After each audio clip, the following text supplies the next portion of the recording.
Hello everyone. आप सबका बहुत बहुत स्वागत है आपके अपने चैनल करिश्मा एकेडमी पर।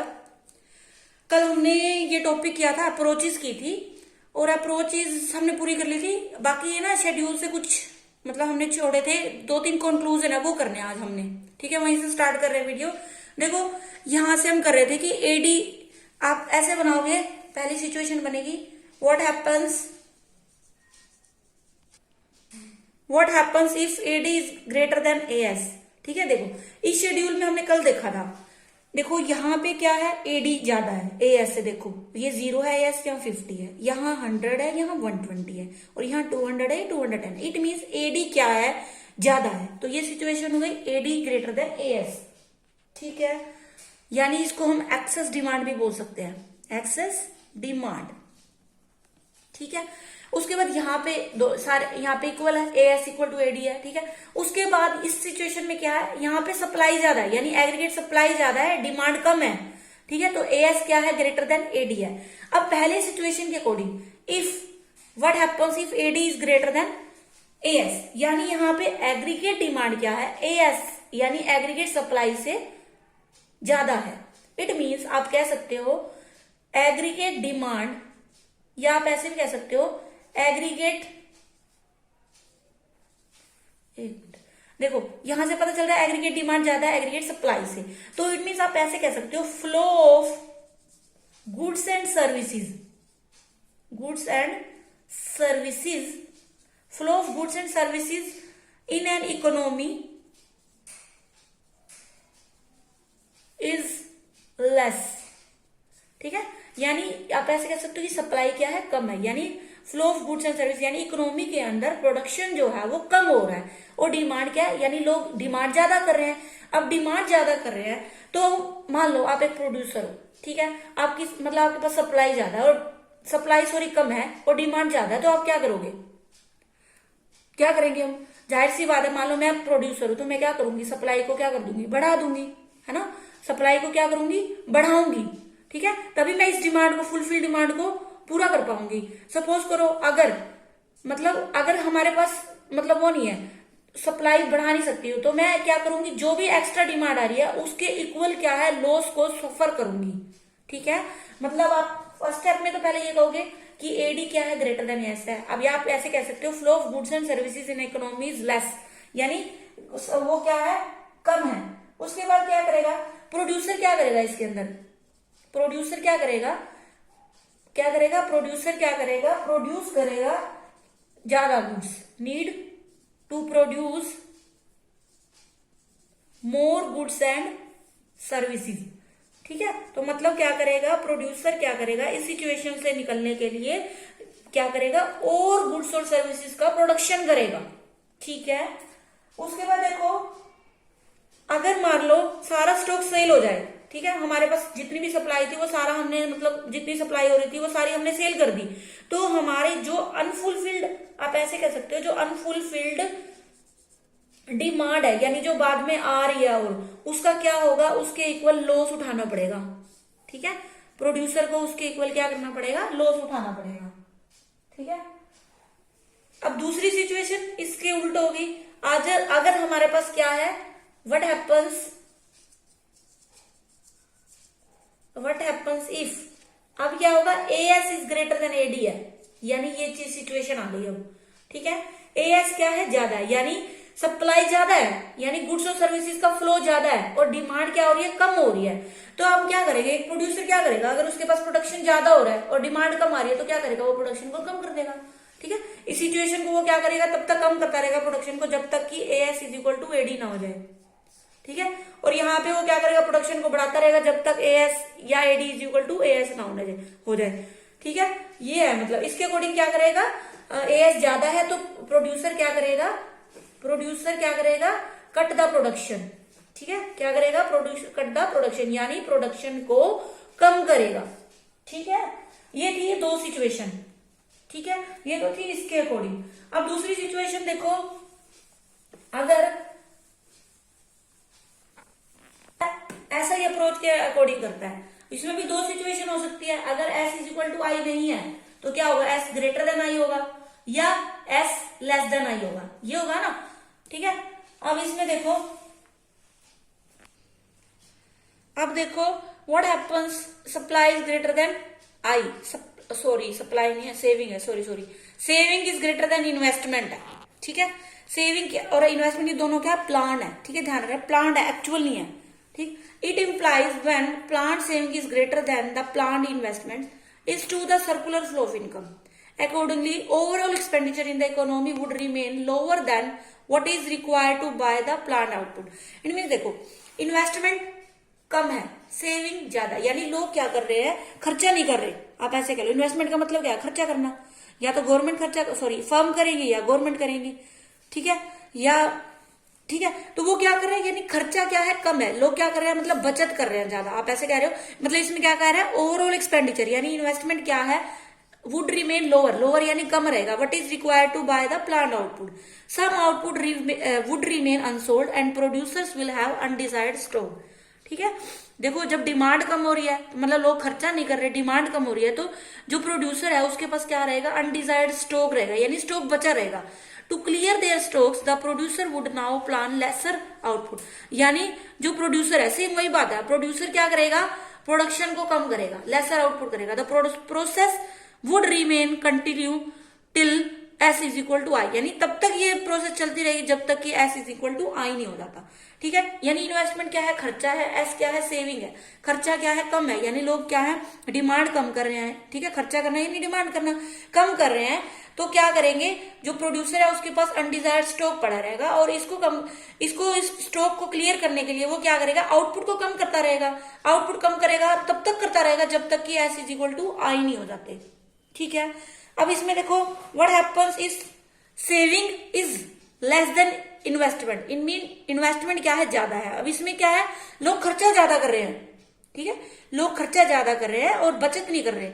It implies that plant saving is less then plant investments into the circular flow of income, accordingly overall expenditure in the economy would turn out to be greater than what is required to buy the planned output। Here the producers would suffer the losses of unfulfilled demand। ठीक है, to manage the situation the producer would now plan higher production. उसमें क्या था, production को कम कर रहा था। अब इसमें डिमांड ज्यादा है, तो डिमांड को फुलफिल करने के लिए प्रोड्यूसर क्या करेगा, प्रोडक्शन को इंक्रीज करेगा, मतलब प्रोडक्शन को बढ़ाएगा, और वो तब तक बढ़ाता रहेगा जब तक कि एस इज इक्वल टू आई नहीं हो जाते। ठीक है, ये चार सिचुएशन है उस पॉइंट से निकल के आती है। ठीक है, चार situation, AD greater than AS, AS less than, sorry AS greater than AD. ठीक है, एक एस ग्रेटर देन आई और एस लेस देन आई, ये हो गया। ठीक है, इसमें क्या करेगा, डिमांड ज्यादा है, डिमांड ज्यादा है, सप्लाई कम है, तो प्रोडक्शन को क्या करेगा, बढ़ाएगा। ठीक है, प्रोडक्शन इंक्रीज करेगा वो। ठीक है, इसमें क्या, ऑलरेडी सप्लाई ज्यादा है और डिमांड कम है, तो प्रोडक्शन क्या करेगा, कट करेगा वो, यानी प्रोडक्शन को क्या करेगा, कम करेगा वो। ठीक, और यहाँ पे देखो क्या है, सेविंग ज्यादा है, यानी लोग खर्चा नहीं कर रहे, लोग खर्चा नहीं कर रहे, तो क्या करेगा, जो प्रोड्यूसर है इसमें क्या करेगा, प्रोडक्शन को कम करेगा। ठीक है, और इसमें देखो खर्चा ज्यादा कर रहे हैं लोग, तो इसमें प्रोडक्शन को क्या करेगा, इंक्रीज करेगा। ये चार सिचुएशन है, यहां से निकल के आ रही है। ठीक है, आगे देखो, अब देखो दो पॉइंट और है, एक्सेस डिमांड और डेफिशिएंट डिमांड। ठीक है, एक्सेस डिमांड और डेफिशिएंट डिमांड। देखो इसमें क्या है, एक्सेस डिमांड यानी आपको पता है AD is greater than AS है। ठीक है, और इसमें AD is less than AS है। ठीक है, यानी इसमें डिमांड ज्यादा है और इसमें डिमांड क्या है, कम है। देखो हमने ये बनाया था, ये हमारा था एएस का। ठीक है, और ये क्या है, एडी है। ठीक है, इस पॉइंट पे क्या है, इक्विलिब्रियम है।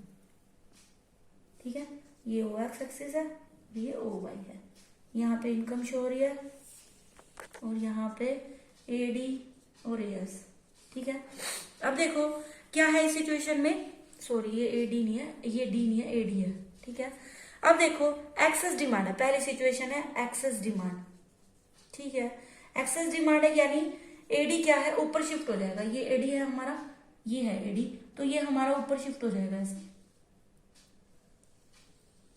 ठीक है, इसको हम एडी वन कह लो। ठीक है, ये एडी हमारा ऊपर शिफ्ट हो गया, तो देखो अब हमारा इक्विलिब्रियम भी क्या हो गया, यहाँ पे हो गया। ठीक है, ऐसे हो जाएगा ये। ठीक है, जो ये आया ना इतना ये, यानी इसको आप क्या बोल सकते हो, इन्फ्लेशनरी गैप। क्या बोलते हैं हम इसको? Inflationary gap. ठीक है, इसमें क्या होता है, प्राइसेस क्या होता है, बढ़ जाते हैं, यानी कीमतें क्या होती है, बढ़ जाती हैं, इन्फ्लेशन आ जाता है, आप ऐसे कह सकते हो, इन्फ्लेशन की स्थिति है ये। ठीक है, एक्सेस डिमांड में क्या है, एडी ज्यादा है, यानी एडी जो कर्व है, जो एडी कर्व है ये ऊपर की ओर शिफ्ट हो गया, ऊपर की ओर शिफ्ट हो गया, तो हमारा जो ई पॉइंट था अब वो हमारा ई पॉइंट E1 बन गया, यानी अब हमारा इक्विलिब्रियम यहाँ पे हुआ है।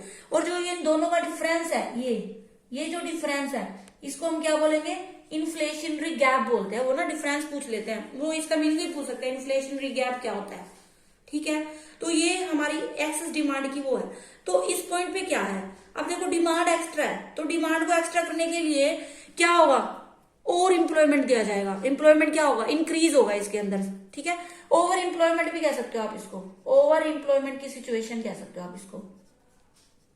ठीक है, यानी डिमांड क्या है, ज्यादा है, एडी शिफ्ट हो गया, तो अब क्या होगा, यानी इस डिमांड को पूरा करने के लिए क्या किया जाएगा, और इन लोगों को क्या किया जाएगा, एम्प्लॉयमेंट दिया जाएगा। ठीक है, तो मतलब ये हो गई ओवर एम्प्लॉयमेंट की सिचुएशन हो जाएगी यहाँ पे। ठीक है, इक्विलिब्रियम एम्प्लॉयमेंट तो आपको पता ही है, जहां पे क्या होंगे, जितने लोग काम करने के इच्छुक है, मतलब उनको क्या है, एक्जिस्टिंग वेज रेट पर काम करने के लिए वो क्या है, विलिंग भी है और डिजायर भी है, तो उनको क्या है, वो मिल रहा है एम्प्लॉयमेंट। अब ये हो गई ओवर एम्प्लॉयमेंट की स्थिति, या आप इसको इन्फ्लेशनरी गैप भी कह सकते हो। ठीक है, ठीक है, आपने इसको ऐसे बनाना है, सिचुएशन से पता चल रहा है एक्सेस डिमांड, यानी डिमांड यहाँ पर ज्यादा है, डिमांड ज्यादा है, तो आपने एडी कर्व को ऊपर की तरफ शिफ्ट कर देना है। एडी कर्व ऊपर की तरफ शिफ्ट हो जाएगा, तो हमारा न्यू इक्विलिब्रियम यहाँ पे होगा, और यहाँ पे जो ये गैप है इसको इन्फ्लेशनरी गैप बोलते हैं, और जो स्थिति हो जाएगी, जो कंडीशन हो जाएगी, वो ओवर एम्प्लॉयमेंट की हो जाएगी, यानी जितने मतलब और एम्प्लॉयमेंट देने के लिए हम क्या है, मतलब तैयार है इस डिमांड को फुलफिल करने के लिए, आप ऐसे कह लो। ठीक है, दूसरी सिचुएशन क्या है, अब इसमें क्या है, डिमांड क्या है, लेस देन है, तो अब ये देखो, ये हो गया OX, ये हो गया OY, यहाँ पे क्या है, इनकम Y, और यहाँ पे AD है, और यहाँ पे AS दोनों है। ठीक है, वही हमारा ऐसे ही बनेगा, ये हमारा हो गया AS, ये हमारा हो गया AD। ठीक है, अब देखो डिमांड क्या है, कम है, तो हमारा जो वो है कर्व जो है वो नीचे की ओर शिफ्ट होगा, अब ऐसे कह लो।